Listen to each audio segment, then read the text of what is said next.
Chris? Tim? At this time, I'd like to call into session the Northborough Southborough Regional School Committee open meeting of Wednesday, April the 26th, 2017. The first item that we have on the agenda will be the election of officers.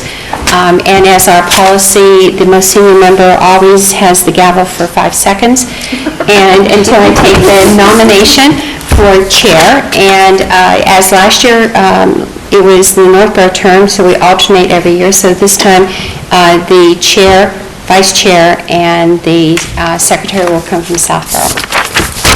So at this time, I'd like to take nominations for chair of the Northborough Southborough Regional School Committee. Lynn? I nominate Kathleen. Okay.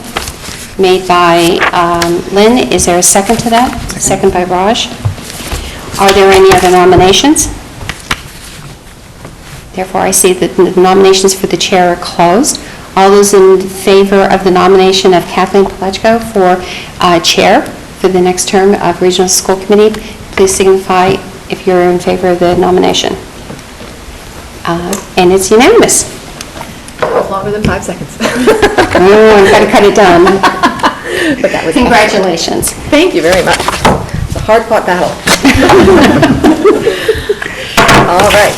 Then the first order of business is to elect a vice chair of the Regional School Committee. Do I hear any nominations? I nominate Paul Bucko. So Paul Butka is not here, but he has indicated that he would accept the nomination if so nominated. So, second. Okay. Seconded by Paul Desmond. Now we have 2 Pauls. You have to pull the Pauls. I know. Any other nominations? Any discussion? All right, that being said, all those in favor of Paul Butka for the vice chair for the next term of the Regional School Committee, raise your hand. And that is unanimous as well. And now I need a nomination for secretary. Lynn? I nominate Kathy Key. Second? Kathy Key, do you accept this nomination? Sure. All you have to do is keep your fingers crossed that me, That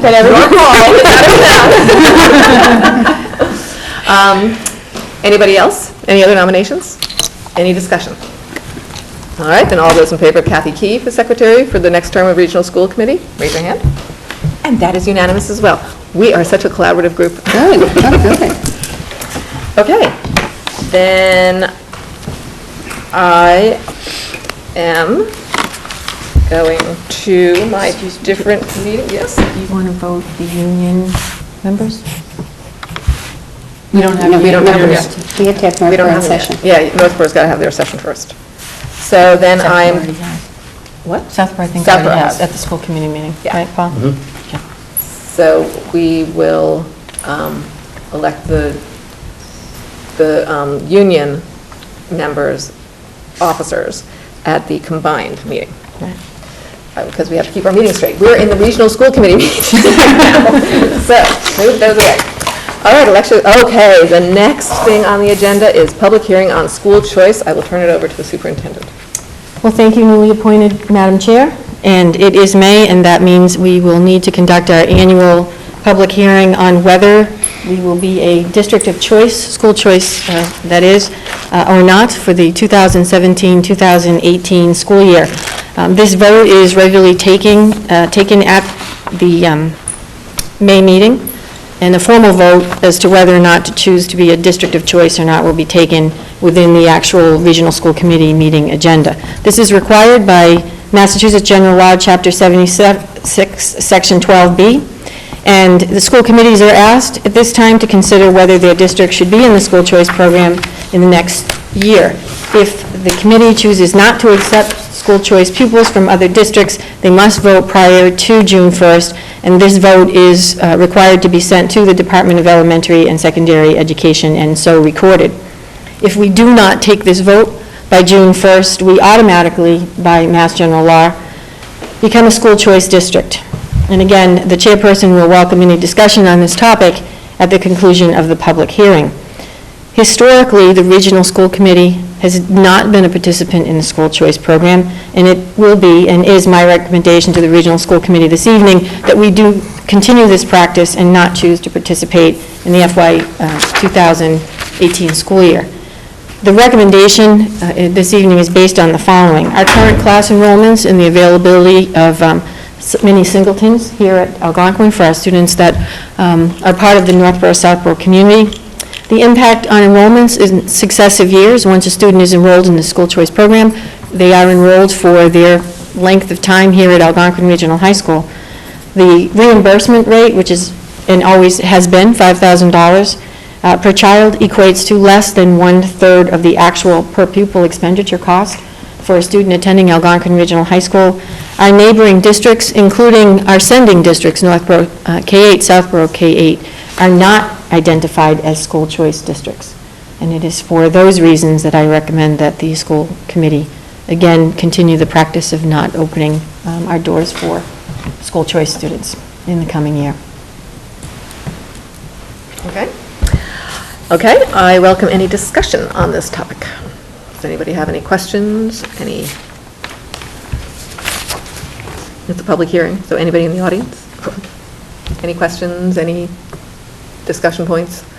I mean, we do this every single year, and every single year, nothing seems to change, and the economics of it always seem to point in the same direction. So, with that being said,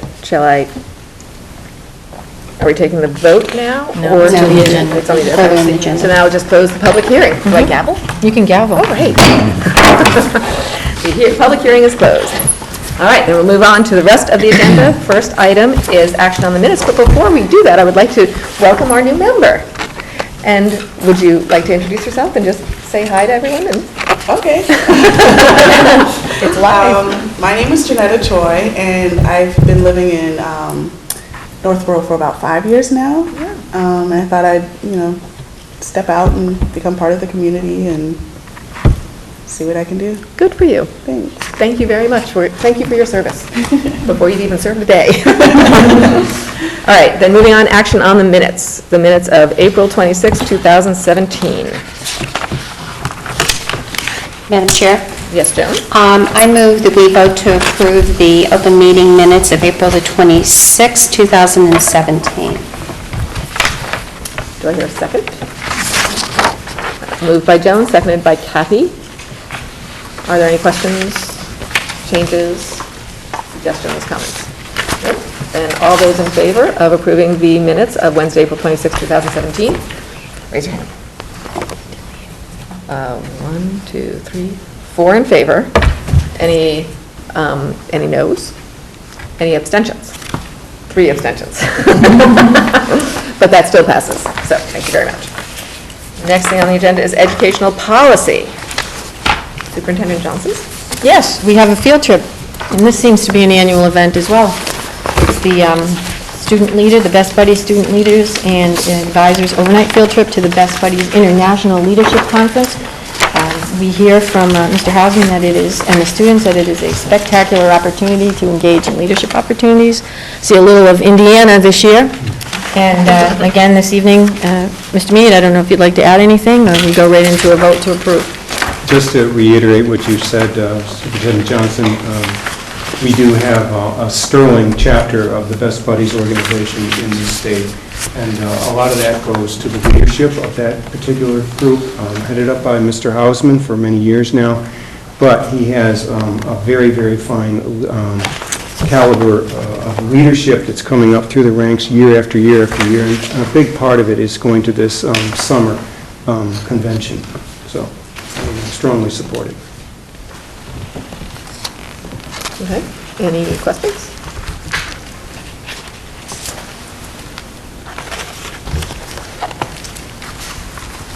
All right. Madam Chairperson? Yes. I move that we approve the Best Buddies Student Leaders and Advisors overnight field trip to the Best Buddies International Leadership Conference, July 21st through 25th of 2017 at Indiana University, Bloomington, Indiana. Second.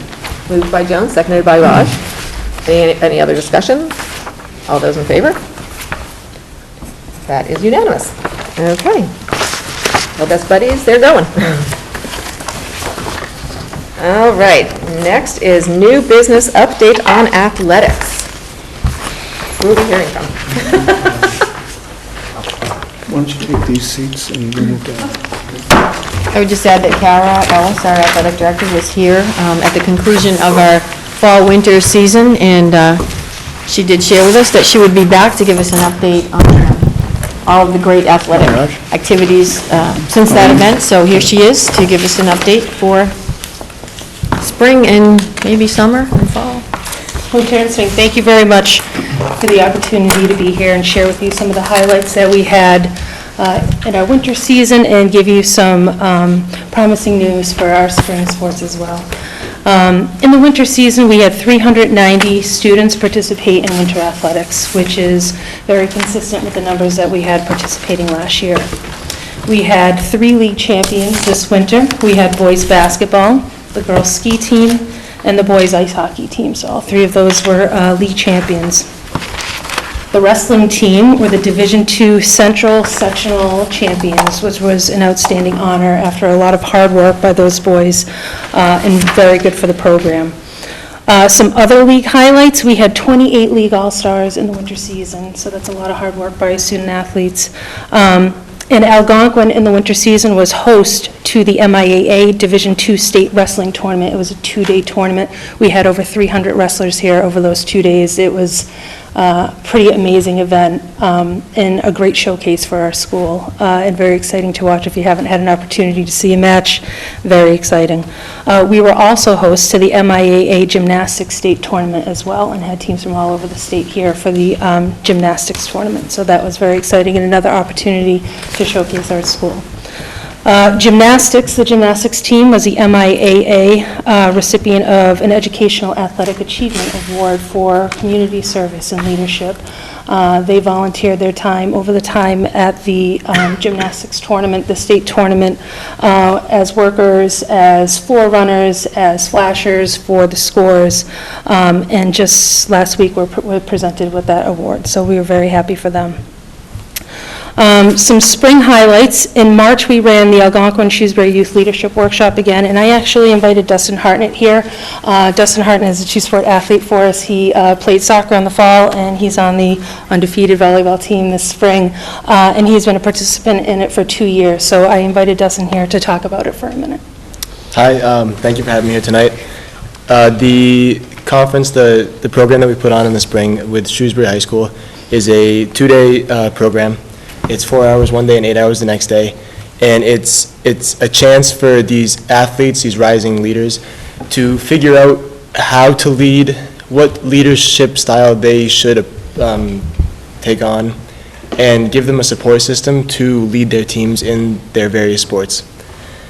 So what this is the kids come in and we work on various activities, group activities, leadership activities, and it gives them a chance to step outside of their comfort zone. And for the leaders who are already strong leaders, maybe experienced captains for their sports teams, it gives them a chance to practice what they already know and maybe take on new skills. And for the young uprising leaders, such as when I did the program, I was a very shy kid, and it gives them a chance to step out of their comfort zone in a safe, comfortable environment and work on the leadership skills that they have and that they are currently learning. It also provides more information for these rising captains for communicating with coaches, players, parents, and gives them the skills to work effectively with their teammates and their coaches or the athletic office in getting these things done. And something that I really took away from this program after 2 years was the family that gets built at the program. And it's only 2 days, but I went into this not knowing many of the people participating in it, and I came out with this group of friends who I still am very close with today, and they're all captains of various sports. And something that I really I value now is being able to, when something happens in my team that I'm not sure what to do, or a stressful situation arises, I can reach out to these kids and say, what can I do? What do you think I should take the next step with? And it just builds a family within the Algonquin and Shrewsbury communities that you can kind of rely on, and it's a supportive group. And even, for example, the Shrewsbury-Algonquin football game in the playoffs last year, we were fan sections right next to each other, and it was heated, very heated. But even then, we were still yelling at each other and joking around because we all knew each other, and it was a very family-friendly situation. So I'll just finish off by saying what this meant for me. This program was, I participated my junior year. And it gave me a chance as a wicked shy kid to kind of step out of my comfort zone and work on these leadership skills that then helped me in the spring and gave me the support system with Miss Ellis and the other students and faculty around me to help me to excel as a captain. Thank you. Thanks, Dustin. Some other highlights from the spring. The MIAA officially recognized rugby as a sport this year, as an interscholastic sport. So this is the first year that both boys and girls rugby at our school are official MIAA sports. Both are having outstanding seasons. There'll actually be a state championship this year for both the boys and the girls. So we're really excited that that has happened. We're hoping that more schools in the area jump on board and field some rugby teams. The boys have more than the girls do right now, more than twice as many. So we're really hoping that on the girls' level, more schools jump on board. With it being an MIA sport, they're still in the MIRO stage, which is not interscholastic at this point. So very happy that that happened. We had a trip for the Midwatch student ambassadors. Two of our student ambassadors, Mia McAuliffe and Nate Anderson, accompanied me to the Community Harvest Project in North Grafton, where we spent some time farming and providing service and doing our best to help plant cabbage. And we planted over 1,000 plants, which was really exciting. And to bring that full circle, in the fall, we will be going to the Worcester County Food Bank, where some of that food gets sent to for processing. So we're going to kind of bring it full circle and offer our services there again as well for some community service. So those two student athletes accompanied the student athletes from the other schools in the Midland Wachusett League, the A and B League schools. So it was a great day. This spring, we have 493 athletes participating in spring athletics. I will say that the spring has been particularly challenging with the weather. It hasn't been too cooperative in April and May. We've had between 75 and 100 schedule changes, so the kids have been great at adapting to those changes with the rain coming in. We were more surprised to see sun on a day than, we expect it to be raining every day, but the kids have been great about that. At this point, qualifying for our spring tournament so far, we have the boys tennis team, the girls lacrosse team, the boys volleyball team, girls rugby and boys rugby have all qualified for postseason play at this point, and some of our other teams are right on the cusp, and we think things are going to fare very well for them, and you'll see more teams in postseason play coming this spring. One other thing, in a collaborative effort between athletics, facilities, the health and wellness department, boosters, we've been able to provide a climate-controlled AED on the concession stand that faces all of the fields out here, and really proud of that. On July 1st of 2018, a bill was passed that's going to mandate that every single school have an AED on campus. We are ahead of the curve and have gone beyond that and have mounted a climate control one outside for those groups that come in on a weekend.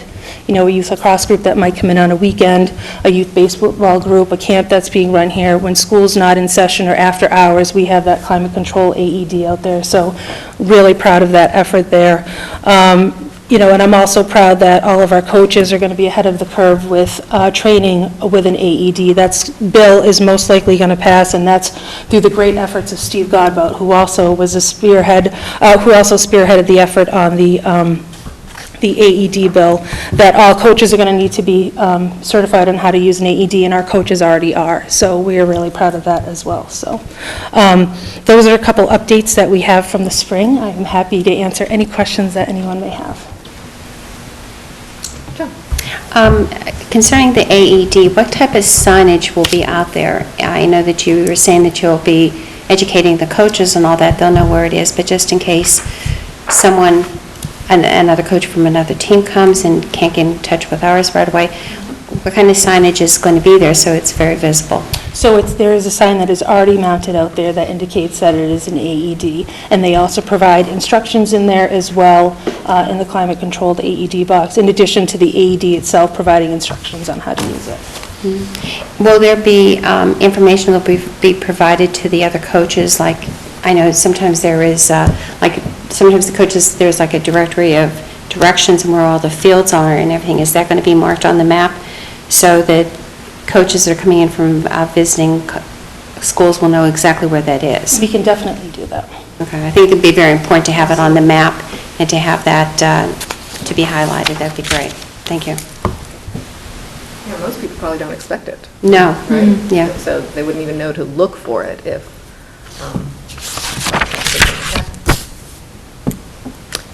and Raj? So listening to Max, it's very difficult to believe that he was once a shy kid. But, we definitely appreciate that, you were able to take advantage and, very, very good representation for the club. So, Thank you. very well spoken. Thank you. Thank you. Joan? I have a question.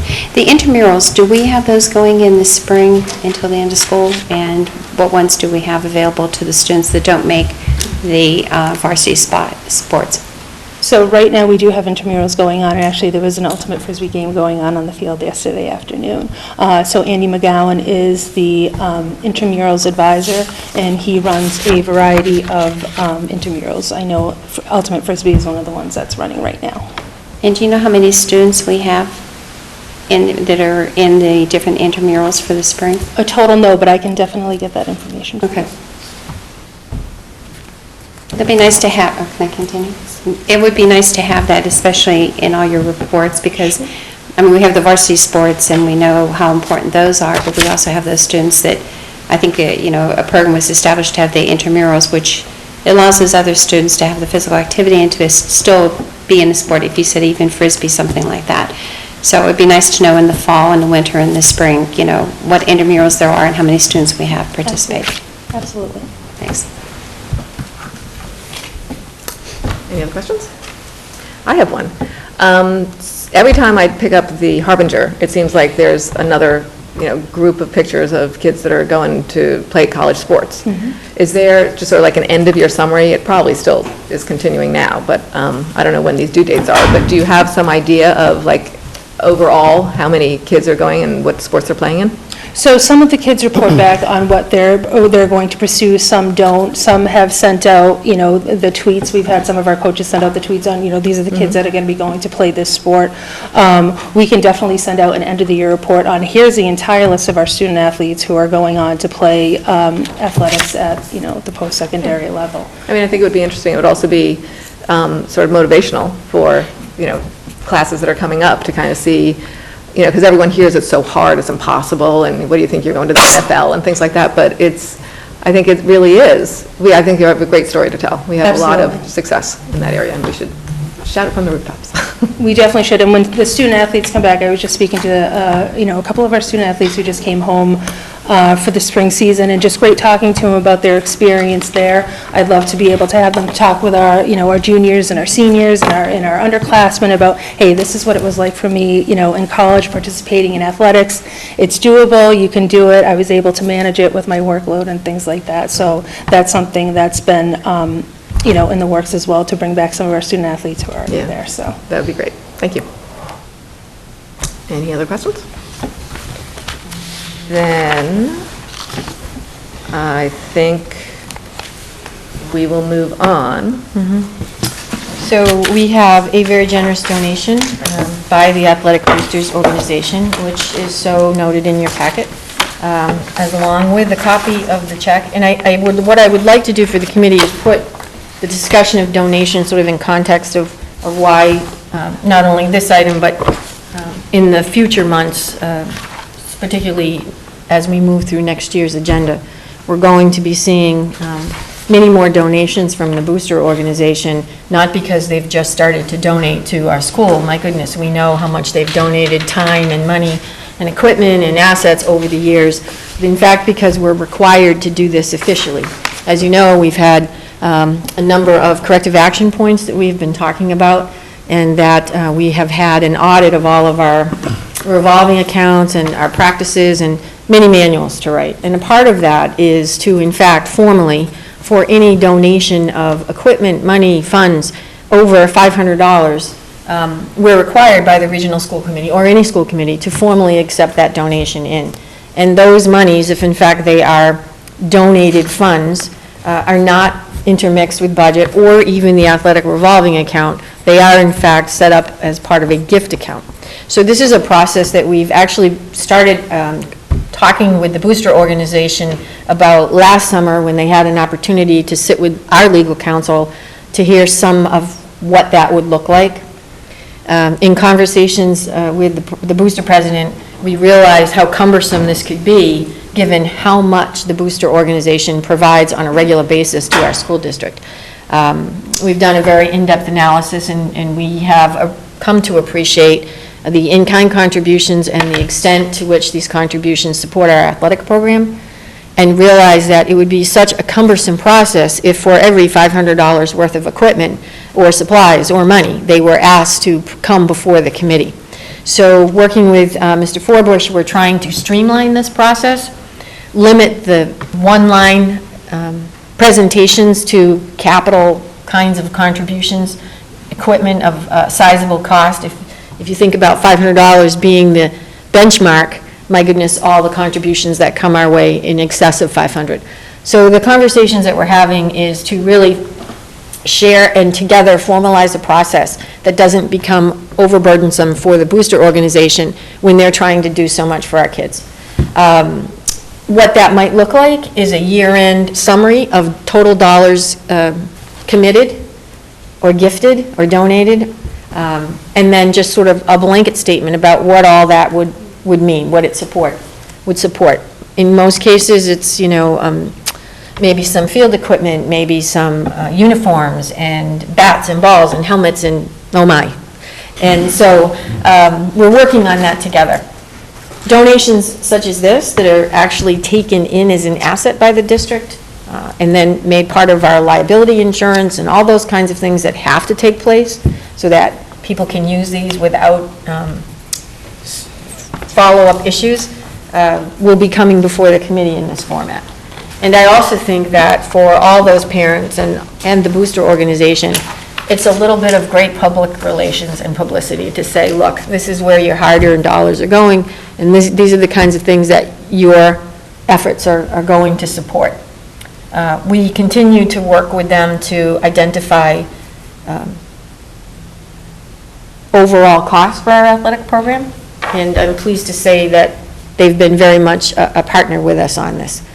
So I know it seems a little cumbersome, and it's one of those things that you have to check the box, but we have to check the box. And I'm pleased to say that they're working with us. So we're going to hear more about this. But tonight is one of those donations that fits over the $500. It's, a capital asset that we're happy to take in, and we thank them for all of their hard work, and certainly, again, a sizable contribution to our athletic program. So I would recommend that we approve and accept the donation that's presented this evening.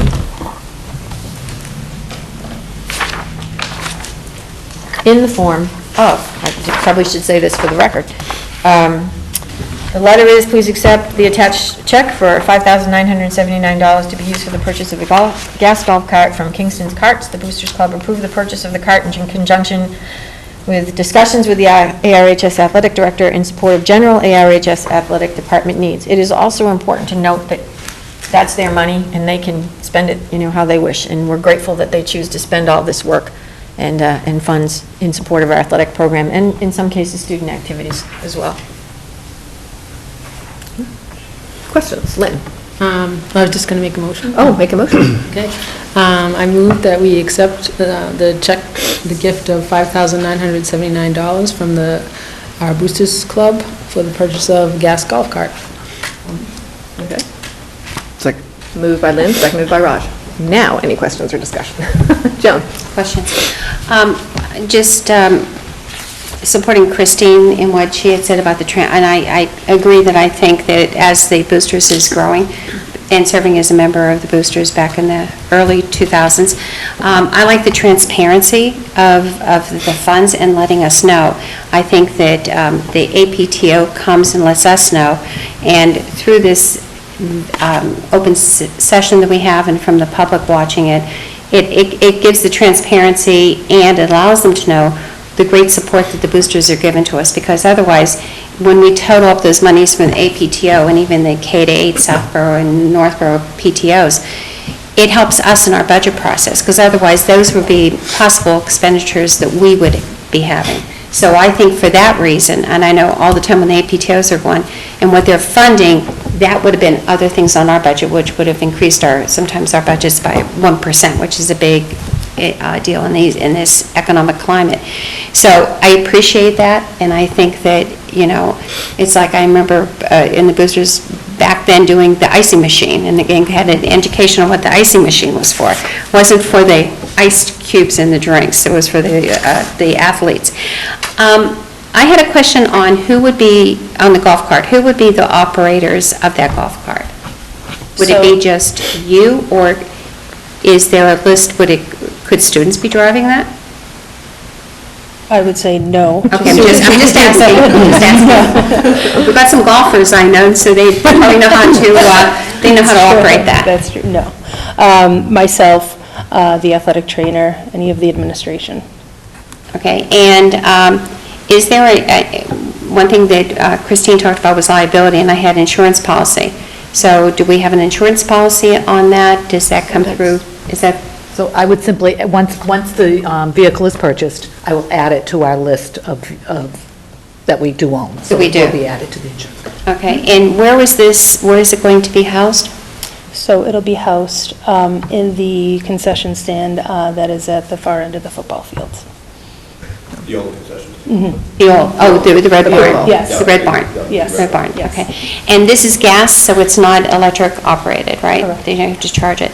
And if you could just tell me the purpose for having the golf cart, and what fields would it be going to, and what sports? Because it won't be used in all, like basketball or something like that. Right, so we sit on a 35-acre campus, roughly.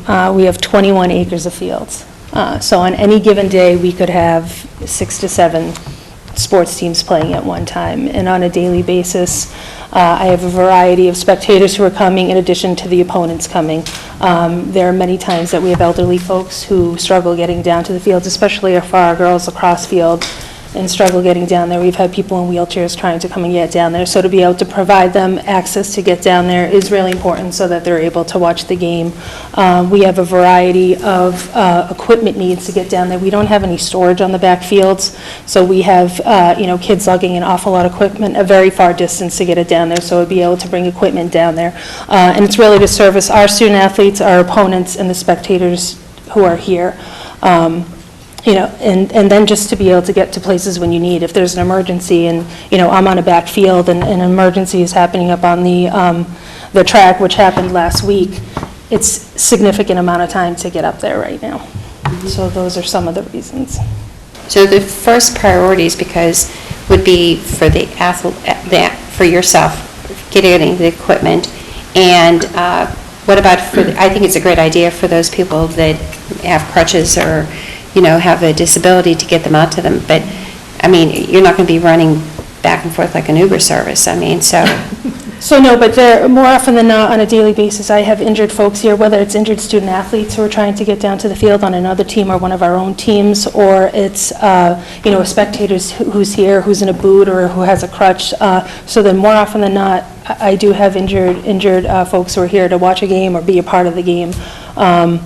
So it is to get them there and make it easier for them. I've had people, drive across the fields before in vehicles, and, that's dangerous, and I don't want that to happen, and I want to be able to provide for them and say, let me take you down there, let me get you down there and get you in a good seat so that you can watch this game and not have you park behind the backstop of the baseball field.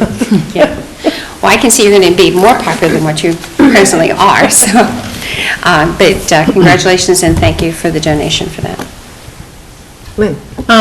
I just want to thank the boosters for their continued generosity, and I also think I'm looking forward to, seeing some of those reports, because, they do an awful lot for us, and it's kind of, you don't know, and it would be nice to see, what it is and the contributions they're making, because they put awful lot of time and effort into it. For the most part, people probably on the outside don't know how much it is, even people in the boosters, they might only know their little club that they're involved with and, or their team, but then the overall booster club.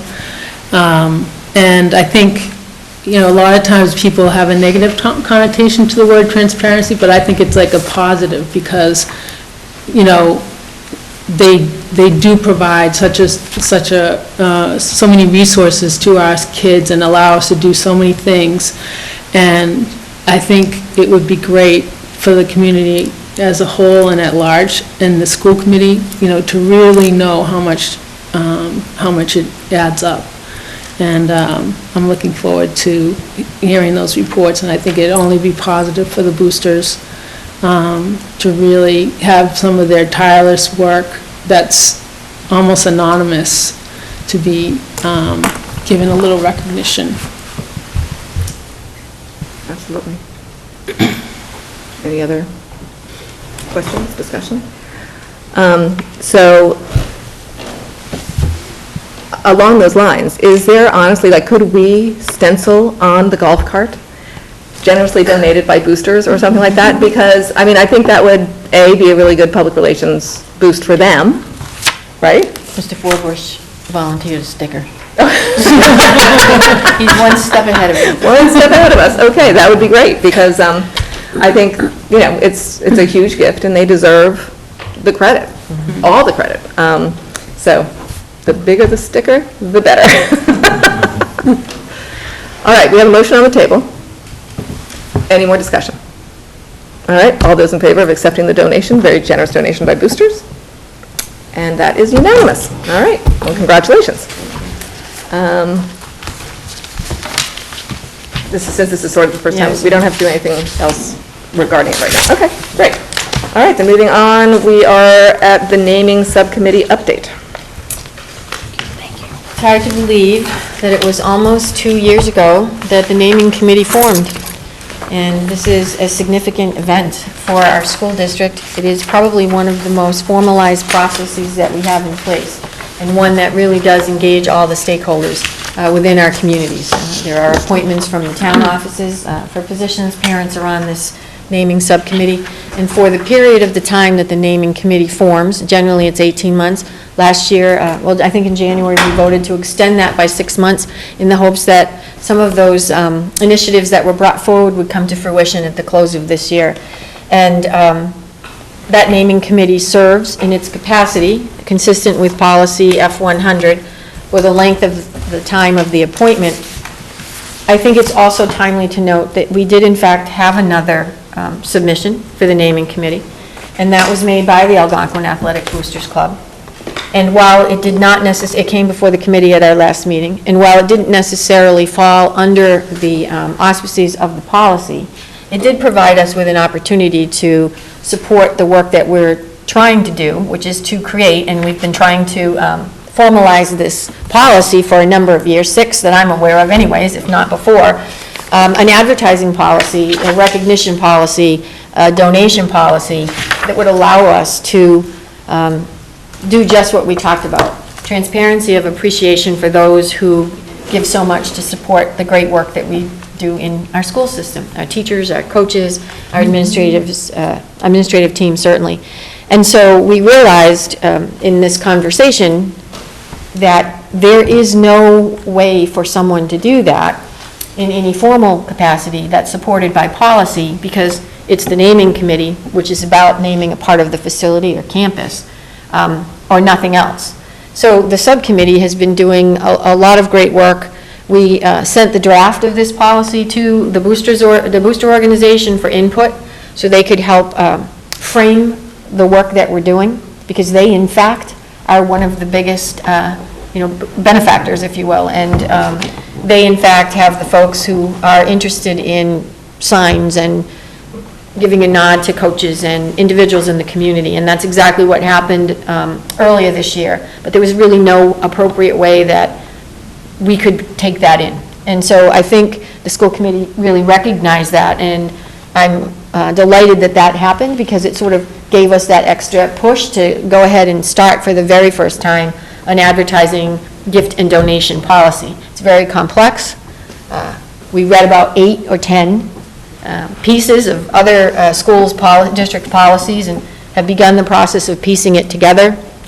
We're hoping that the subcommittee will convene next month, and the booster organization has agreed to be part of the formation of this policy and share with us their experience and, to some extent, their successes and frustrations, and help us craft a policy that's very workable and one that really does say to the community, we want to thank you in many and varied ways. So it wasn't necessarily part of the naming process, but it did come before the naming committee, and it was reviewed for consideration last month, or the last meeting, and really denied because it didn't fall into the policy that we have in place. But hopefully, as we expedite those conversations around creating a new policy, a brand new one, new letter, new number, brand new, that we'll be able to provide those opportunities moving forward. I am also pleased to report that thanks to the good work of a committee that's about 20 folks, committee members, Tom Mead, Principal Mead, members of the school committee, that we will be recognizing Brian K. Arsenault, the name that immediately came forward, for his service to his school, his community, and his country. Tomorrow, we're having sort of a first of second celebration. We're Mass Fallen Heroes, an organization that does just that, come to schools to educate the young members of our school community about the importance of service and the characteristics that Brian so represents, honor, integrity, and service. And they will be here tomorrow, much as they were at Trotter last year. The Arsenault family, Tom's done an amazing job of organizing this event. The Arsenault family will be here. Tom, I'm going to throw it to you in a couple seconds on this one. But we will see closure to a wonderful process for an amazing young man. And tomorrow we will announce the location, and I think a subsequent ceremony will take place at a time where the family is ready to unveil the plaque, which is not yet ready. So it gives us an opportunity to let the students know what's coming and why this process is in place. So Tom, I don't know if you want to take it from there. Sure. Just to add a little bit, but we're really looking forward to co-hosting this ceremony with the Mass Fallen Heroes. We will have our pep band will be a part of that, and we'll obviously play the national anthem and a few other patriotic songs. We also will have our boys' varsity hockey team there with their camouflage sweaters that they wear every year in honor of Brian. They'll be there. Brian was a hockey player for 4 years at Algonquin, and so I think that's meaningful to his family as well, who have been at the games at the arena these last few years, of course. Lindsay will be, his sister graduated in 2011. Lindsay has really been very, very effective, I think, in adding to the message that the Mass Fallen Heroes are talking about. She's certainly risen as a speaker across the state, which is phenomenal.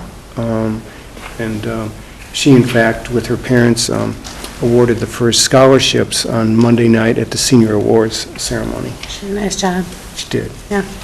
And so we're very excited about that. In fact, those two students who were receiving those scholarships, who have received those scholarships, will be giving their essays to the audience for that ceremony. We made this event open to any teachers and classes that would want to come, and the response to that has been very, very impressive. We'll have probably over 500 students there with their teachers to witness and be a part of this particular ceremony. So we're very much looking forward to this, and we do hope that the message that Brian communicated in his stay here as an Algonquin student and later in life, and his ultimate sacrifice that he made for his country. We hope that that message will continue to resonate with our students. And there is an open invitation to school committee members. I think we all received it in your packets. You're certainly welcome to join us. I know a number of folks from the town of Northborough and Southborough will be in attendance as well. 9:30 tomorrow morning at the JFK Auditorium. Additionally, a nomination that was made and approved by the Regional School Committee. Regional School Committee approves all nominations. I think dating back to about 2010, will finally be recognized after, again, a lot of good work by folks here at the school, and that is to recognize Jean Arathusic, former world language teacher here at Algonquin, who passed away in and around 2011, I believe. And George Hansen has finished his very cheery, bright, and truly a celebration of Jean's portrait. It's been framed, the plaque is made, and it will be unveiled to the school community on June 7th. Details are still in the planning stages, but the naming committee and the regional school committee will also be once again invited to attend. And the space, the area of the facility that is named is the Jean Arathusic World Language Resource Area. So that is, again, something that I think the naming committee and everyone who worked on it can be very proud to see happen. So we're very excited about that. And it will just dissolve. The committee will, at the end of this school year. Not the portrait, but the committee will just dissolve by appointment, and that committee will not reform for a period by policy of about 5 years. And I do just see Patty Kress, who was the chairperson of the naming subcommittee, who, as always, did a masterful job in leading this committee forward. So in the interim, if somebody wanted to bring their name forward, we would just say to them, you have to wait 5 years? Okay. At least, Lynn, correct me, but I think that's the process of the policy. And then a general letter goes out to the school committee, and there's an appropriate wait time for nominations to initially be received. Is it, I don't know, I think it I'm was- never really clear on when the 5-year starts. Like, does it start Right. when the committee, it's not clear in our current policy, when the committee started, or when it ends, like, Okay. Right. And that's why we're taking it up for revisions in the subcommittee. There's So- been a lot of input about the stay changes. tuned. Yeah, I think stay tuned. we're doing like, from the commencement of the previous one, so that'd be like a 3.5-year break in between. It's just they didn't, at the time, my understanding is the committee, school committee had the break, the space, so that they weren't spending like every year doing naming. Right. And having it be a standing subcommittee or, because that's not the primary focus of the school committee. So that's why, from what I was told, that they had a 5-year interval. So, Well, that would make sense. The committee forms for 18 months, so it's probably that wait period within that 3.5 years, too, for consideration of nominations, right? Which will bring us to the point of, yeah. But it is definitely something that came up at the subcommittee, policy subcommittee meeting. Yeah. Because as the committee has formed, there have been nuances that were still not quite clear, so we're Yeah. hoping that we can close the Clean- gap clean of 'em clarity. Right, clean them up.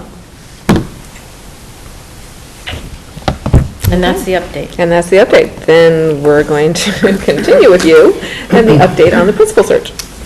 Well, unfortunately, we're finding that we need to have this conversation, but Tom still is planning to retire.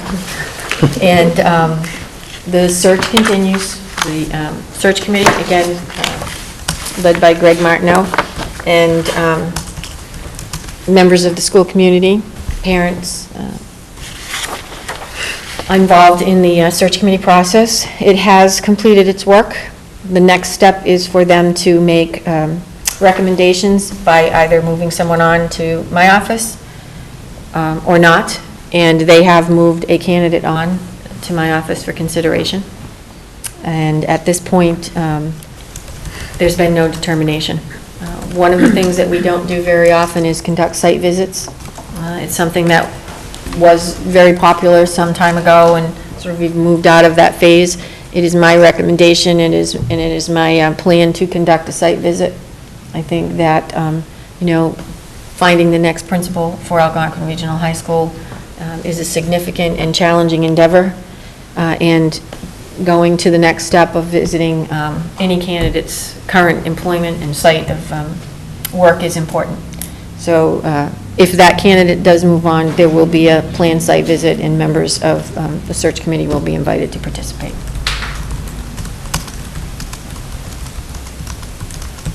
Okay. All right, then the next thing is the school choice vote. And there it is. And there it is. Do we have any other questions before we take a vote? Would anybody like to make a motion? Lynn? I move that we recommend that we do not choose To to participate participate in the school choice program in FY 2018. in FY 2018. Okay. Second? Moved by Lynn, seconded by Paul Desmond. Any other questions or discussion? Question. No, I just wanted to know, when do we find out about the students from our exchange program? The China, is that Chinese students? Well, I think this year we expanded it too, Tom, right? We've welcomed in students from potentially another country, but so I'll turn it over to Tom. Yeah, we had started out over a year ago with one agency, which was exclusively focused on mainland China and bringing students from that nation to our school. But we thought we should probably expand that to another agency that would also work the rest of the world, so to speak. And so we did a little search, and we found what we think is a very reputable outfit called CIEE. They've been in the business since the close of World War II, basically, and formed out of a desire to mend some of the divisions and some of the unrest that would still exist between our country and the Republic of Germany. So that's where they started so many years ago. But they do cover the waterfront, so to speak, or the entire world. So we're very interested in working with them. We have filled out all of our forms. They like to travel overseas with very good and concise capsule summaries of the schools that they represent. So we are well represented by both agencies. We're hoping that this will yield to us 4 to 6 students to come to our school next year. But the process goes on through the ending months of the school year, but also into the summer as well. So we may not know that number of students that are coming to us until sometime in August. I would like to just remind the school committee that the tuition for our students, our international students, is equal to our per pupil expenditure, plus any related fees that the student may realize while a student at Algonquin, which would include the estimation of a sports fee and activity fee and all those kinds of expenditures that any student who attends Algonquin would be, or parents would be funding. So that is almost $16,000, and that's the tuition at this point. Those funds go into a tuition revolving account to be expended under the direction of the school committee at an appropriate time. So I think it's very different than the school choice program, and it's certainly bringing, a global connection to Algonquin. We had one this year, and she did Yes. very well, right? I just was, I know it's not school choice, but I wanted to bring it up because we have looked at the school choice, for many years, and Paul Bucker, he's a huge advocate. We had a committee that looked at it, and just to see, does the math work out? Is it a way for us to bring in some funds? because we have an excellent high school and, you know, people should want to come. But when we looked at it at that time, and the economics haven't changed much, it was just a few years ago, it didn't, what they would be paying us wouldn't be covering our costs. So then, you know, we had looked at this route, and so. And this has certainly brought Tom and myself closer to Homeland Security as an official CVIS authorized site. We get an email about every day and a half to log in because they're making a change, so that was a exciting process to go through. And we frequently say, do you remember your password? No, do you remember yours? So, but a lot of good work by Lisa Connery, too, here at Guidance, investigating that other agency to make sure it's a good match for us. Okay. Any other questions or further discussion? And all those in favor of not participating in school choice for FY18, raise your hand. And that is unanimous. Okay, we are not participating. All right, moving on to principal's report, which we all have in front of us. In living color. In living color, okay.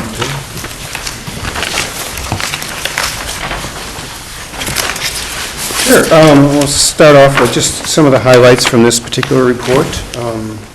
Our student newspaper continues to win awards, this time the All New England First Place Award for print and online newspaper at a large school. So another deserving accolade for the Harbinger. And what you see in the picture there is three of the staff members, Carrie Davis, Paige Morris, and Cassidy Wang. Paige and Cassidy will be the co-editors of next year's paper. So that's the new regime coming in. Carrie was there because she gave a session with Lindsay Copens on student polling and creating engaging online graphics, which has been a step up for our newspaper. If you've looked at it either online or in its print edition, the graphics have really jumped up in the last couple of years in terms of being very informative and very easy to read and rather eye-catching.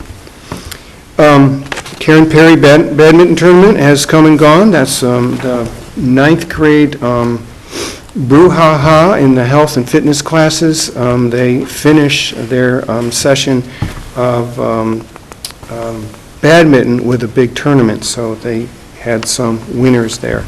And at any rate, that's a pretty cool tournament. That's part of that, you know, getting everybody involved in things, and so it's a full participation tournament. Music highlights there, upcoming important is the Pops concert coming up on May 31st. Drama Hawks took their skit that they had performed here at the Black Box Theater, their skit called Church Ball, and they actually attracted the attention of the pastor over at St. Rose of Lima. So in part of their programming, they decided that they would bring the troupe over to the church and have them put their little skit on. So it's fairly hilarious, and so I'm sure they had a good time with that. Some news on HOSA. Our HOSA group is growing very dramatically. It started out with 6 students 2 years ago. We're now up to 35 or 40 students that are a part of that. That's about health occupations in America, so they do some good work with that. Our food drive was one of our best ever. You can see some of that, but we filled the food pantries in Northborough and Southborough, and then we move on from there to Worcester agencies that also distribute food. So we had quite the showing, great generosity and great fundraising and gathering of all this from our students, and we're very, very into this. The Tammy nominations are out, and this fall's musical got 7 nominations for that. That's coming up this weekend. The Tammys are the high school version of the Tonys, if you will, and so we're looking forward to seeing if some of the acts and some of the ensembles will be recognized in that. actually our CAP Program Award that was given by the YMCA. We've, I think, talked a little bit about this. This was an effort on the part of a couple of staff members, Mooney Cloutier and Felicia Rutigliano, wrote and were awarded that grant. So that's a great thing. Our CAP program is designed to help our students make the transition from school to work. And to do that requires a lot of coordination, a lot of networking with outside agencies and businesses in the local area. And so we're very keen on making sure that that program is at the top of its game. Some students were recognized in the Congressional Art Competition. I mention this because also this week, starting on the 16th of May, just a couple of days ago, was the beginning of the Spring Art Show. And that's in our wrestling gallery, fumigated and cleaned out, and the floor polished, and everything looks really spiffy in there. I found Max working in there earlier before the 16th to help put up some of the artwork, and it's stunning stuff. There's large pieces, small pieces, there's photography. There are two photographs here that were first place winners in the Congressional Art Competition. They're also on exhibit there, of course, but also ceramics and pottery. It's quite the show. It's open to the public, so anytime you'd like to come by and walk around the gallery, if you will, of art, you're certainly welcome to do that. We'll report on the DECA ICDC. That was a very successful trip to Anaheim, California. You see the large team that we sent out there to the West Coast. They came back with several awards and trophies. The two Francolencia brothers brought home what they call, what do they call it, ice? They call it glass? I'm not sure. We're not sure. Glass, that's on display in our main office right now, but they were very excited to do that. We were certainly excited to see our students being recognized for the very good work that they do within the chapter of DECA here at Algonquin. International Night, none other than the superintendent of schools attended that session at their cafeteria. Was that about a week ago or so? This is an initiative that was started by Rhoda Webb and assisted by our Jen Suker, who works in this building. We had a very, very good response. About 300 guests came by for that potluck affair, and it was a great reach out to our newest members of our community in terms of welcoming them to the school, also connecting them with one another and with teachers here at our school for the greater success of their children. And what else? Other things going on. We have a musical coming up in our Black Box Theater, and it is called High School Musical. So that's not a misnomer, that's actually what it's called, and it is a Disney production, so if people want to know a little bit more about that, they can go on Netflix or any other sort of service and dial up High School Musical. But it is alive and living across the country as a popular musical taken on by high schools, so we're doing that. And we're helping to steer the class of 17 through their last few days. Laughter and tears are part of that. Actually, one of the events they're going to be doing in the coming days is to visit their old homeroom teachers. So that's a trip down nostalgia lane for them, because we don't have the homerooms anymore, but they still have their homeroom teachers. Yes. So they'll be stopping off and visiting with that. So, Max, do you have anything to add on all of that stuff, the class of 17? How are things going? Pretty well, I think. We are visiting our homeroom teachers on Friday. It started off as a small idea of a prank of some sort, but I think teachers really caught on, and they really liked it. So everyone's going to be doing that. It's set in stone, so everyone's doing that on Friday, which will be really nice. And otherwise, I think I mean, knock on wood, our grade's been pretty well behaved regarding senior pranks and misbehaving in comparison to past years, so I think, I mean, that's impressive for the end of the year. It truly is. There's a song out there, ain't misbehaving, right? Yeah, it's a strong finish to the end of the year, so I'm really excited to graduate along with all my classmates as well, too, so. And Madam Chair, this might be an appropriate time to say thank you to Max for always keeping us updated and current on all the great things that are happening here at Algonquin Regional High School. Sure. You have served on the superintendent's advisory committee for 4 years? 3 years? Yeah. And have, it felt like 4 some days, right? And was certainly insightful and was very passionate about, let's see, what were some of the reoccurring to final exams and exemptions for when you were sophomores, then junior exams, and then senior exemptions. And most recently, very much a supporter and an active participant in working with guidance to review the importance or lack thereof of class rank. And so the presentation that we saw a couple months ago or last month was really a passion for Max. And you are off to do amazing things and explore your other one of many of your passions, and that would be at Parsons? Parsons School of Design in New York. In New York, wow. And your designs have walked the halls of Algonquin a couple of times too, Yeah. I think, right? So we have a certificate of appreciation. Tom, I don't know if you want to join me with this? For all that you have done for your school community and your fellow students. And us? And school committee, absolutely, school committee. Working late, coming to these meetings when you would have rather been studying for tests or working on your next design.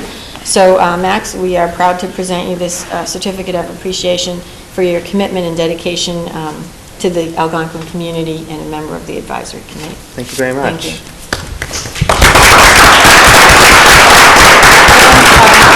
Party gift is your last school committee packet.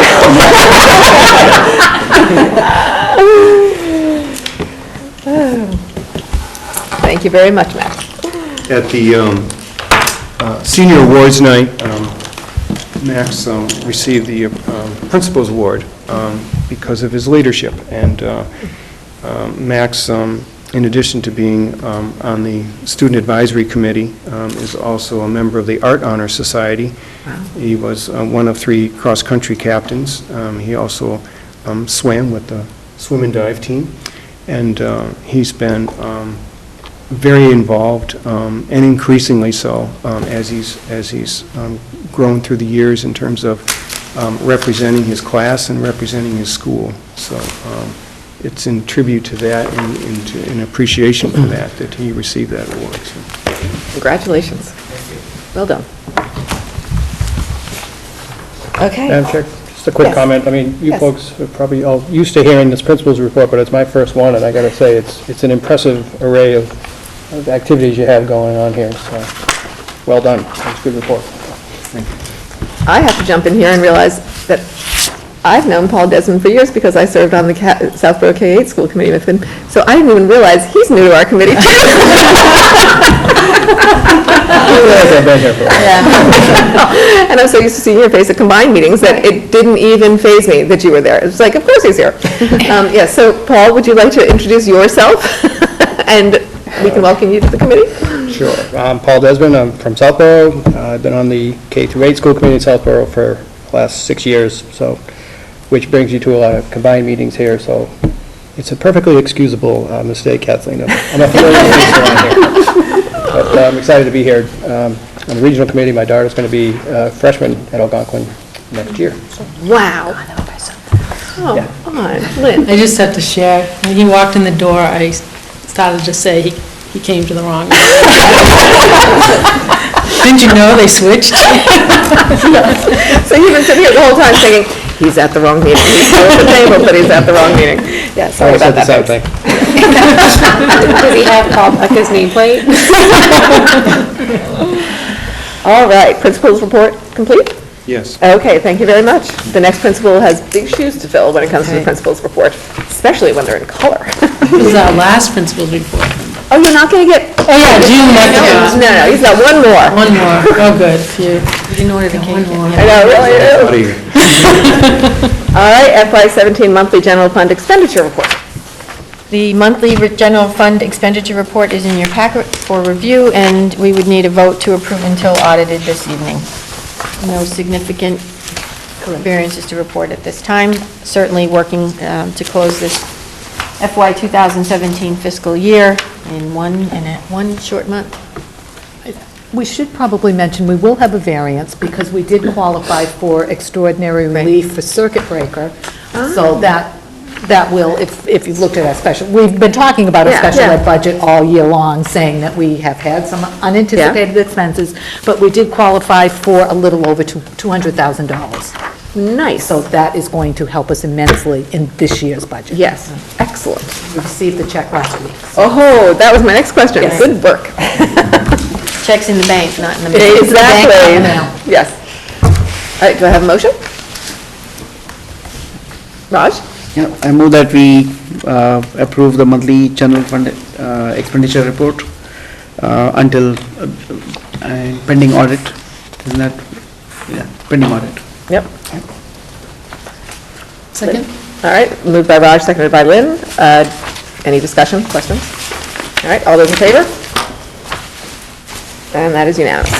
Also in your packet is the monthly statement of revenue. Again, we would need a vote to approve until audited at this time. Do I hear a motion? Lynn? I move that we accept the statement of revenue report until audited for this is April 22nd? Okay, yep. Second. Moved by Lynn, seconded by Joan. Any questions or discussion? All I have those, a question. oh, Paul. I noticed on the state revenue side, transportation, we've received nothing out of $630,000+. Yeah, we've been Is that receiving normal? that in a lump sum towards the end of the fiscal year. So that's normal. That has been normal. Any other questions? Thank All right, all those in favor? And that is unanimous. Okay. Enrollments are also in your packet for review. And again, we're tracking pretty close to where we've been throughout this year, and also our October 1 numbers. Okay. Old business, none. Policy development, none. Audience sharing. Oh, we have an audience. And they would like to share.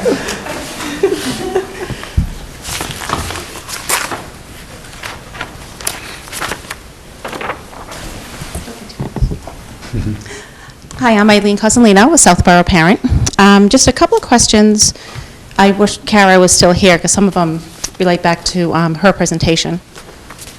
Since we started impact testing this year, I was wondering if any reports have been generated back to school committee over how many students actually had taken the test and how many students unfortunately received a concussion, whether or not in school or out of school, and if they were back for a second concussion test with the impact, which is, ideally what we're trying to, realize with this testing, if it does make a difference, if it does help in the diagnosing.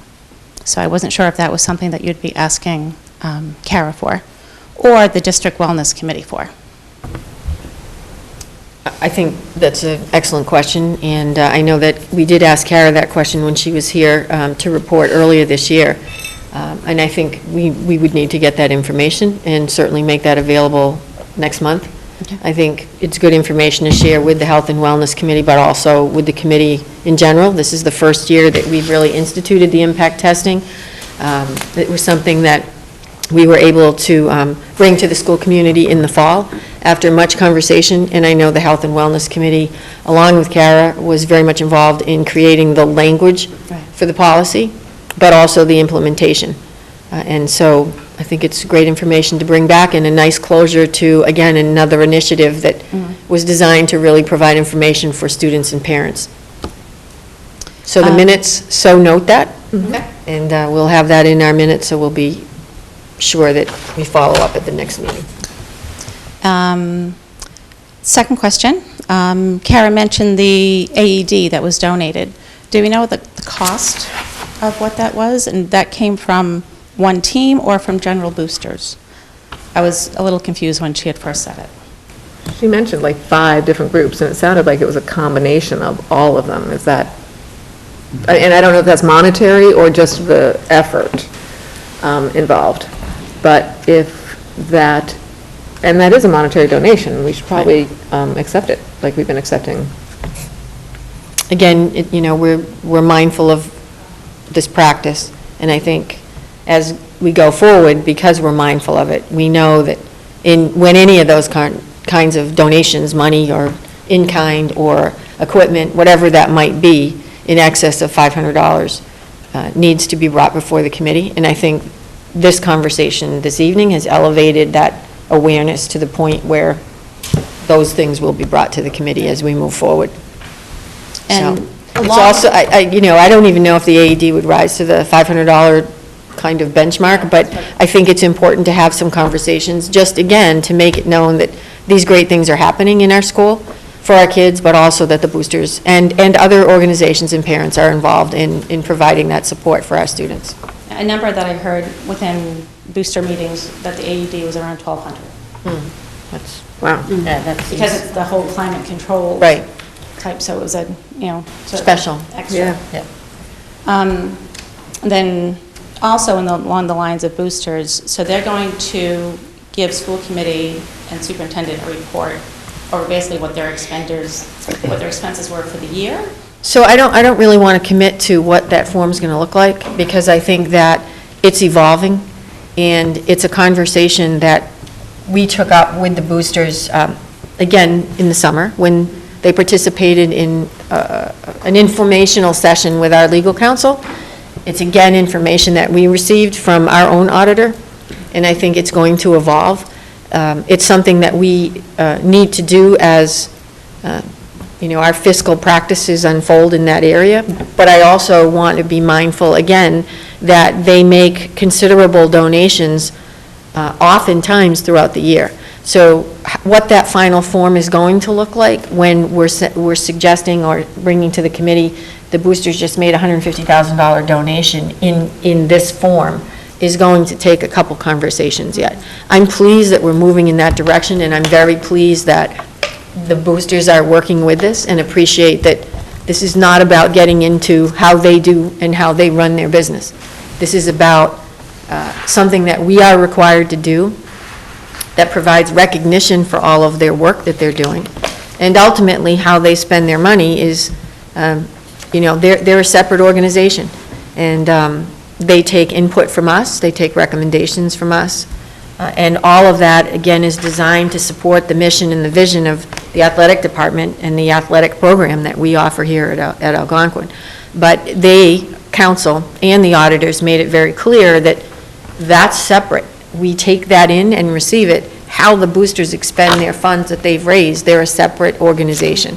And we aren't privy to telling them how to spend that money. Our job is to recognize, appreciate, and in some formal capacity, accept those funds in. I think through shared dialogue with, the principal, the athletic director, my office, because it does impact budget, and oversight to some extent, those recommendations are made with an eye towards what we need to support the athletic program, and those are the kinds of conversations that will be ongoing. So I'm very excited about the direction that we're moving in, and I think it gives us another way to continue to support that very strong partnership that's existed for years. But I think there is some lack of clarity around why we're asking the questions. It's not because we're trying to tell them how to run their organization. It's because we want to celebrate their work, and we're required to do at least accept in that monetary amount. Yeah, So thank you for asking, because I think it's important to make that distinction. Yeah, I think at last night's booster meeting, Jim did a great job in explaining to all of us that were there over why things had to be, accepted. And that it's a great check and balance. And I think it's also, boosters doesn't get the recognition that it deserves over how much it does help out the athletics here. I mean, they're tremendous. The gymnastics just got a brand new gymnastics floor. That was at an expense of about $10,000. And that was from them hosting, like Kara said, we host the meets, the concession money and all that, it turns right back around to come back into the school. So, It's also important for us to accept these things in a formal capacity, because it does require us then to take note that once you take in an asset, you have to maintain it. And so that maintenance sometimes can impact the budget. Whether it's a maintenance service contract for equipment, whether it's, the insurance on the vehicle, we don't know if there's a rider for these things. So I think what it does is it puts it on our radar when we're in the midst of budget season, when oftentimes these things can be overlooked. And, formalizing the tracking of those will also help us develop that sustainability for those assets that might need to be in place, so we can fund it where we need to fund. And oftentimes, the boosters, I think, provide that additional follow-up support for some of the donations that they make. So it's just a great way to stay all the awareness factor that these things need to be factored into the budget. and then just one more question in regards to the budget. If there's leftover monies within the athletic budget, for example, from what I looked at in the uniform budget this year, right now, it looks like there's, a leftover, at least of the state, of $10,000. So does that money get rolled over to next year? How does that? If there is money on the bottom line of the athletic budget, because it is a revolving fund, it does go into next year. And what we tend to do, what we do is, if indeed there is a surplus, when we're building the following year's budget, we budget that surplus as an offset to that next year's budget. Yeah, just thinking of I'm not sure who's up for uniforms for next year. But there's a big difference between, what a wrestling singlet would cost compared to what it is to outfit a football player. So just making sure there's going to be consistency within the teams over, the rotating coming up and the teams getting what they need. Yeah, thank you. Can I ask a question about the booster clubs? I think she wants you to go to the mic. She's coming over. Can I ask a question about the booster clubs? Now, Do you mind just introducing my name yourself? is Andy Buscetto. I'm a track coach here. I used to be a football coach here. I've been here for 30 years. I recognize them. I've been here for a while. Now, most of that money, like from the cart and the other things, came from general boosters. Now, outside the general boosters, each organization has their own separate booster club that they raise money for. Now, does this also apply to them when they go out, like, let's say I need to go out and buy a new pole vault mat with the money we raise from the camps we run? Do we have to go through the same procedure for that? And technically, it's not just boosters. It's any organization that is gifting or donating equipment or in-kind contributions to the school. So Boosters is, right now, that organization probably is the biggest source of donations. And so those conversations will happen over time. We've got to be prepared to share the process with all of those organizations. And it might even be, an evening open house, so people can ask questions about what that process looks like. But technically, anyone who's making a donation, we've accepted at the school committee level here, donations of $100 when a check has been made, and so forth. So I think that's going to evolve, but basically, the answer would be yes at this point. Okay, so I think that's something that would have to be brought up at the next Absolutely. Booster Club meeting, because I think a lot of the individual clubs do not realize that they have to go through the same process as when the general boosters buy something. Can I just ask, when you say the process, what is your impression of what the process is? Is that like, in other words, if I had to replace my Yeah. high jump mat out there? Yeah. I would have to come through the school committee? No. I No. can just Yeah, get a bid and a purchase order and... We do not, unless you want to purchase through the athletic department, we have no jurisdiction. The boosters is their own organization, they're separate, we have no jurisdiction over them. So I could So- go out and get... However you've been doing it, you continue to do it. The only difference is after the fact, and like once a year or whatever it is, we very much would like to celebrate all of the good things that all of the boosters do, not just general boosters, but every single one of the individual boosters clubs, because it's important to the success of our athletic department, to all of our teams. And it's also important for transparency. So I'm going to clarify that statement with the auditor's statement. Okay. And this will probably cause shockwaves, but it's what the answer is. Okay. I think in your case, you're sitting here this evening and saying, whoa, I don't want to go through this process. And oftentimes, it's just because it seems cumbersome and it seems that you're adding stress to a good deed done. But oftentimes, it's just a letter with, a copy of the check, that's it. And you don't even have to be present. It's just a formality that the school committee accepts the donations as we move through our typical agenda. And so really, if a parent purchases a piece of equipment or supplies for their own child's use, great. And this happens all the time, right? They're buying cleats, they're buying spikes and, ice hockey sticks and whatnot. But any donation that's equipment, supplies, or money that would benefit the overall sports program does need to be taken in through the regional committee. So if you were to buy a mat that's over $500 in whatever form that organization may exist, it's just a notice to us. We bought a mat, it's over $500, we say thank you very much, and we take the letter in. There's no approval process. Right. Okay. We accept it. Right. We just accept Graciously. it. Yes. With great pleasure. We spent $18,000 on a pole vault mat that we paid for Yeah. with the money that we raised. Thank you very much. Yes. Hopefully, you'll get the recognition you deserve in the end of your report. Right. The kids are getting the recognition by using it, that's what. Excellent. Good. And I think that's a perfect distinction. We accept it. Graciously, happily, we don't approve it, which is a big distinction. It's a big difference.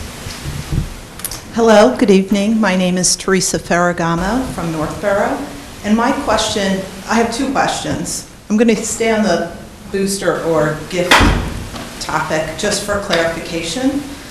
Would like to understand what is the process because attended my first booster meeting last night and heard that the booster organization will be working on donating a new sound system for the stadium. And wasn't really clear to me where that process was. And it didn't seem clear to them either. I don't know, that was my impression from last night about what's the next step with regard to the sound system for the stadium. I can answer that because it's recent conversation. Wonderful conversation with Mr. Forbush this afternoon, and the answer was, that's fantastic. I mean, it's going to be college, like a college stadium. What we would do is we would, through a letter, accept the total amount. There would be some explanation of what it was. And the one thing that oftentimes happens when a significant asset like that is brought into the community, because it really does change the facility and require all kinds of checks and balances, they oftentimes, through Tom's office, facilities manager, we need to check through central office to make sure that there aren't any kind of legal requirements, that we don't need to find some money in the budget to offset this program or this gift. I mean, imagine going through some sort of install and then halfway through we realize, yikes, we have to, pay for light poles or whatever it might be. Or whatever reoccurring Right, costs, so- like insurance or whatever. Correct. Same situation with the carts, Right. right? Absolutely, I think that's understandable. So those conversations take place, and from my understanding, there is a vendor already lined up. Good conversation this afternoon, pleased to have it. Shared that there was a vendor lined up. I said, great, we need to make sure that there's nothing we need to check the boxes on at the district level, and we're going to try to expedite this as quickly as possible with that information shared. School committee hopefully will accept the donation at its June meeting. That Great. process shouldn't hold up good work being done on behalf of the school community. Absolutely, and that's why I was curious, well, what is the next step? Or if it does have to go through someone within the school community to review, I mean, I think that's important from a safety perspective. Correct. I don't know if there's checks and balances and things like that. Obviously, they need to occur, but it just wasn't totally clear, and obviously, there was a conversation today, so that's There great was. news. It was a delightful conversation. Wonderful. And I mean, it was progress a was big made. donation. Yes. So that's why I was kind of curious. My second question is around Edline. So I'm a freshman mom. Wow, wow, we went from... Well, it came up because you guys were talking about boosters so much and the wonderful donations. I really wanted to ask about Edline. It's a wonderful program, and my question is, can the school see what teachers are updating Edline? I know that they're required to update Edline 8 times a year, but I can tell you, as a freshman mom, my son's updates are not there. I maybe have one teacher that goes over and above, and most others, a couple update twice a year, and then others don't update at all. So I don't know that it's my responsibility to police updates. I think that, establishing that dialogue between parent and teachers is extremely important.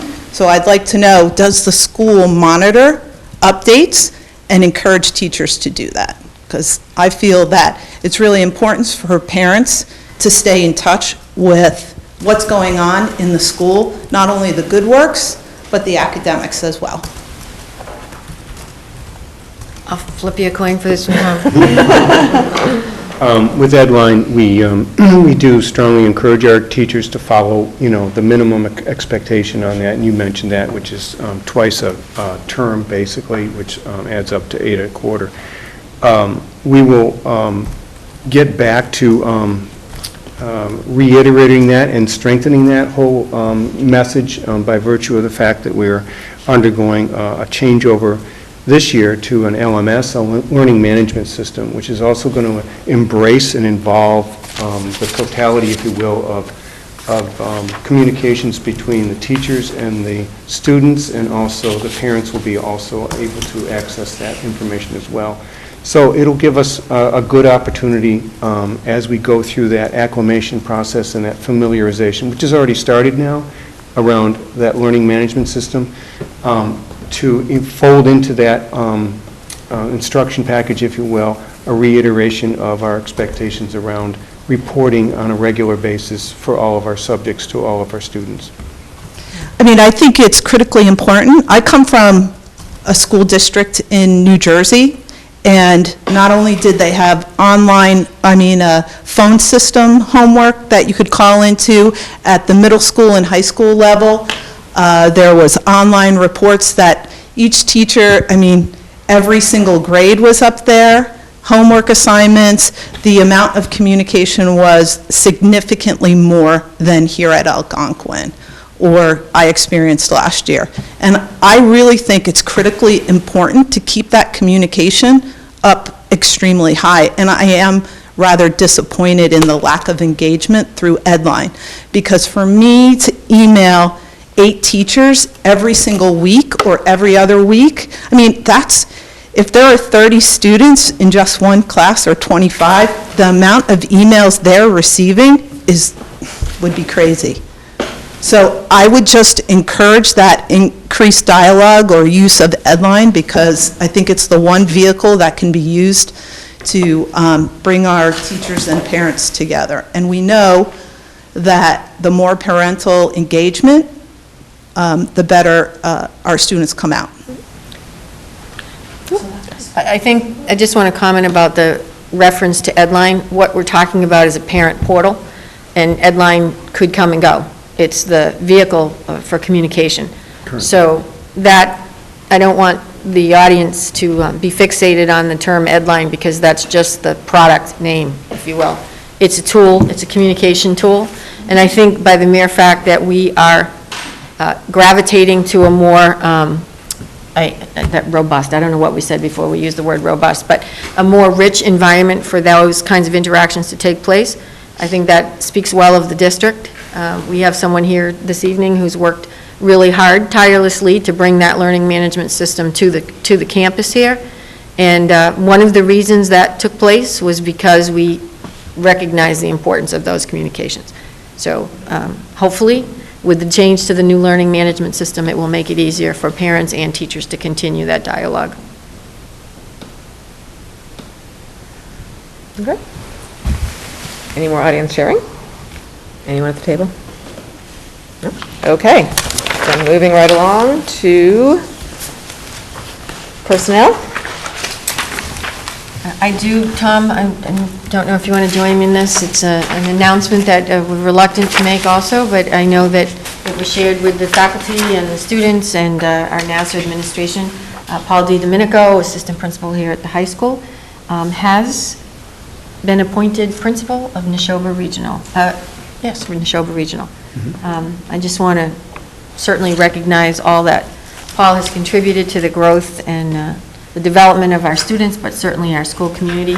He's presented here many times, and I think the last time he presented, we did recognize that he was very much an active participant in the district-wide administrative team as well. So I know that we joined together and wish Paul all the best. Thank him for all that he has brought to our school community here, and you know, I'm sure he'll be quite successful at Neshoba Regional. So. Yeah, Paul's been here for my entire tenure here. This is his 12th year at Algonquin. And in the grand scheme of things, it's a rather long tenure, if you will, for an assistant principal at a high school. But he's very excited about this opportunity of moving to the principalship at Neshoba, and I think he's very well prepared for that. We have, over the years, sent many of our staff outward and onward to other schools and to other districts, and they've all been very successful. So I think Paul will share in that success. He's a hard worker. He's done very, very fine work, especially with our incoming freshman and sophomore classes. That's where he's been spending most of his time in his 12 years with the what we call the lower school. It's actually at a higher elevation than the upper school, but we're not.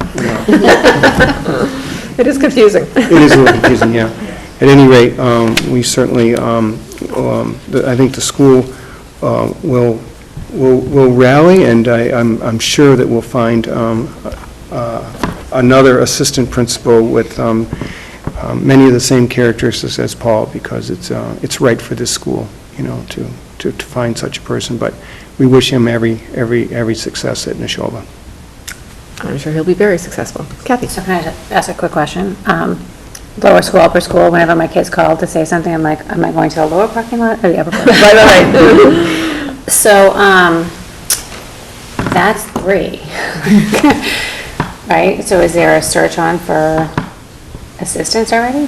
I think that what is appropriate is to identify whether we have a next principal, and go from certainly there. we're mindful of the date and time, Yep. but if there should be an appointment, then what is always best is allowing the new principal to create its leadership team. Oh, okay. So we're watching the clock. Okay. If an appointment isn't made, then we will move forward with the posting for assistant principals. I'd also just like to publicly thank Paul for his 12 years of tenure here and the presentations that he has made before this school committee with his staff, and bringing the lower school to where it is held in high esteem today. So please give him our congratulations and much success in his new venture. Sure will. Okay. Well, communications, distribution of district doings. In the packet. In the packet. Okay, moving right along. Approval of bills and payrolls, I'm sure Fro has them for us, and agenda items for next month. Tom has agreed to present his final school improvement plan. And I'm I sure thought you it were going will to say be, you agreed to stay on until we hired. I'm sure it will be as stellar as those that he's presented over the last 8 years. So looking forward to that. District Treasurer's report, which was originally planned for this evening, but we did move that to June. And then subcommittee assignments already for the 2017-18 year. And did we want to do something about impact testing report? Yep, we'll add that to that. And maybe the AED? AED. Accepting. And maybe an update on our parent portal. Okay. Okay. Joan? Just saying what Christine said, and especially since it came up through the audience, is if it's not next month, even in September, which would be a good kickoff to do whatever you want to call it, the parent portal, what is it, learning management system? Something, I think, in September for the freshman parents might be very helpful for them. But I mean, even if we do a little bit next month and then really hone in as we start the beginning of the school year in September. Actually do That's more of my an suggestion. overview, kind of Maybe an overview next introduction month. of the new learning Right. management system? Is that appropriate? And if it's too soon, just give a general overview, but then really delve into it in September when everything is going to be starting fresh. Okay, so now we have a little dance we're going to do with meetings. So we're going, Kathleen, yes, Raj? one other point. Was there a request for results from impact testing? Yes. Yeah. Oh, it's already? Yes, yeah. Sorry. Thank you. So we're going to move to executive session with the intent to return to open meeting, because then we're going to come back to open meeting, and we're going to be joined by Northborough and Southborough, so that we can have a combined, and the superintendent's union, so we can have a combined meeting. And then after that, the combined meeting is going to go to executive session. So, with that said, Lynn? I move that we go to executive session with the intent to return to open session for the purposes of discussing strategy with respect to collective bargaining due to the chair's determination that a discussion regarding this matter in an open meeting may have a detrimental effect on the position of the committee, with the intent to return to open meeting. Second. Moved by Lynn, seconded by Joan, and this is a roll call vote. So, any questions or discussion? Then we'll start with Raj. Yes. Yes. Yes. Yes. Yes. Yes. All right, so I'm not gaveling. We're going to move to executive session, and we're going to come back to open session.